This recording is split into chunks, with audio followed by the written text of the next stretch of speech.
After work drinks are as normal as the sun rising in the east for many working class guys, and Friday the 20th of October 1989 was no different for 47-year-old Brisbane City Council worker Edward Baldock. The father of five was heading home after drinks with a few mates at the Irish club and was offered a lift. Thinking nothing of it, he decided to hop in. Edward did not know that the women in the car had a sinister plan and that he soon would be dead.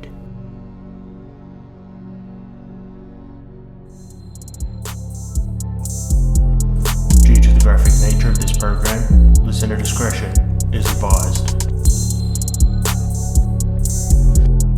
Welcome to the Ritualistic Podcast. I'm your host Dave, and things are about to get ritualistic.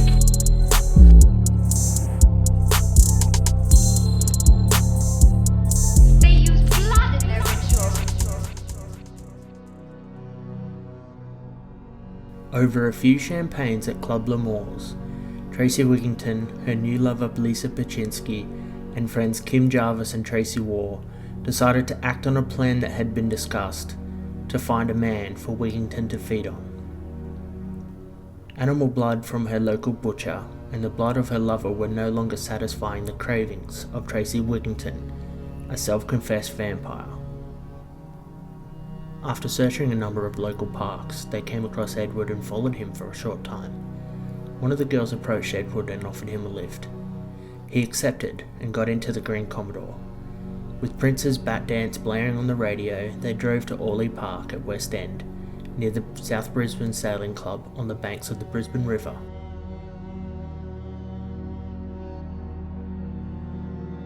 With the other three watching from the car, Tracy took off her top and convinced an inebriated Edward to have sex.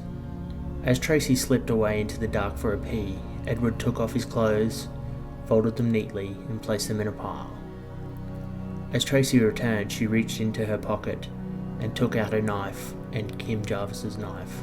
As she walked up from behind, Edward tried to grab her hand, asking her what she was doing. Tracy pushed his hand away and began stabbing Edward's throat on one side and then on the other, and in his chest, before pulling his head back by the hair and stabbing the front of his throat, almost decapitating him before drinking from his barely living body.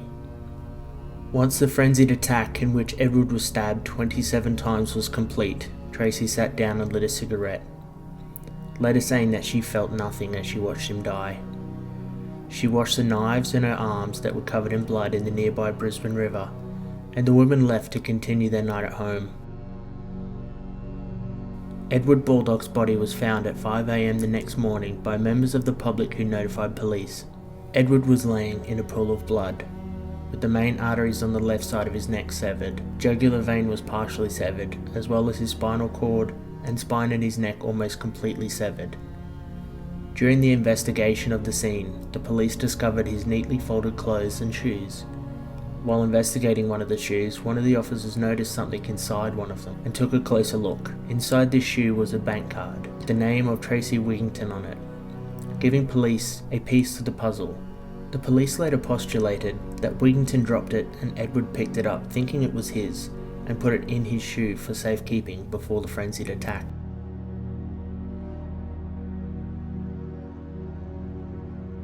With a knock on the door, the police had found their person of interest.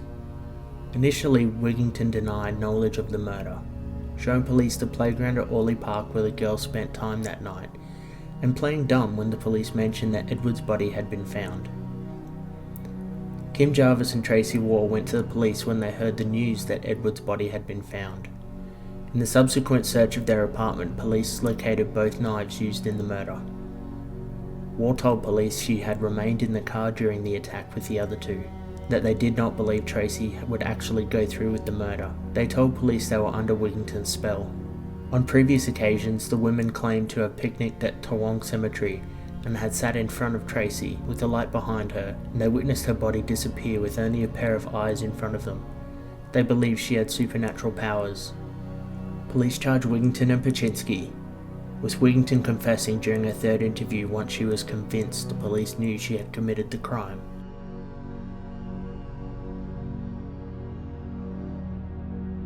In his book Killer Instinct, Having a Mind for Murder, Donald Grant outlines the psychiatric examinations and hypnotic interviews that were performed at the request of both the court and Tracy's defense team by himself and other experts. During these interviews, Tracy revealed that she had been sexually abused as a child and had suffered from periods of amnesia, and that she could not remember the murder or the interviews with police, and after 6 months of interviews, the psychiatrist began to suspect that Tracy might have multiple personality disorder. Multiple personality disorder, or MPD, is defined as a mental disturbance classified as one of the dissociative disorders in the 4th edition of the Diagnostic and Statistical Manual of Mental Disorders, or the DSM-4. It has been renamed Dissociative Identity Disorder, DID, and is defined as a condition in which 2 or more distinct identities or personality states alternate in controlling the patient's consciousness and behavior. It is believed some of the causes of DID are repeated episodes of severe physical or sexual abuse in a child, lack of a supportive or comforting person to counteract the abusive relatives, and the influence of other relatives with dissociative symptoms or disorders. Some of the symptoms of DID include amnesia, depersonalization, derealization, and identity disturbances.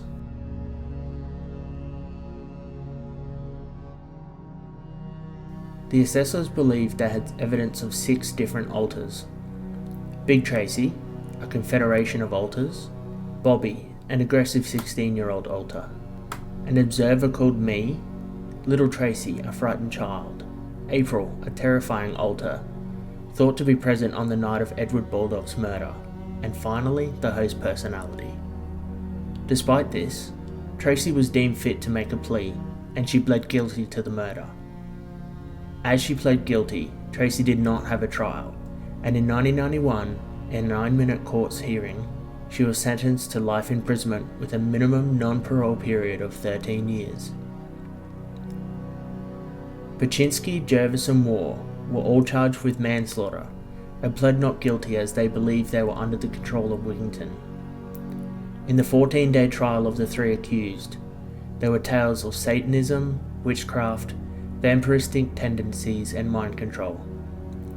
Pachinski was found to have been admitted to hospital on numerous occasions for self-harm and drug overdoses, and in the few short weeks that they were together, she believed she was under the mind control of Wigington and had allowed her to drink blood from her wrists on multiple occasions.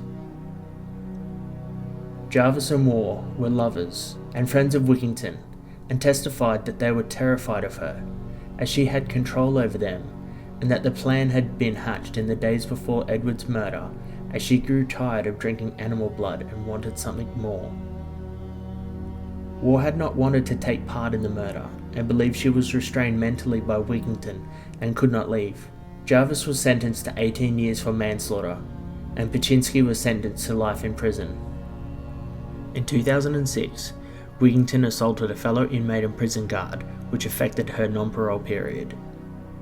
And in 2012, despite public outrage and pleas to keep her behind bars, Wigington was paroled and now lives free in the community.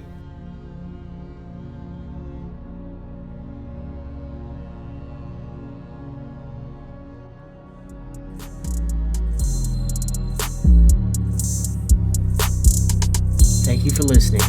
If you enjoyed this episode, please rate and review us on iTunes. If you wish to stay up to date with the podcast, please follow us on social media at RitualisticPod on Instagram, at RitualisticP on Twitter, or search for Ritualistic Podcast. If you wish to send through constructive feedback or to make a show suggestion, please email ritualisticpod@gmail.com. I'm Dave. This has been Ritualistic Podcast. Stay awesome, stay safe, stay tuned, and see you next time.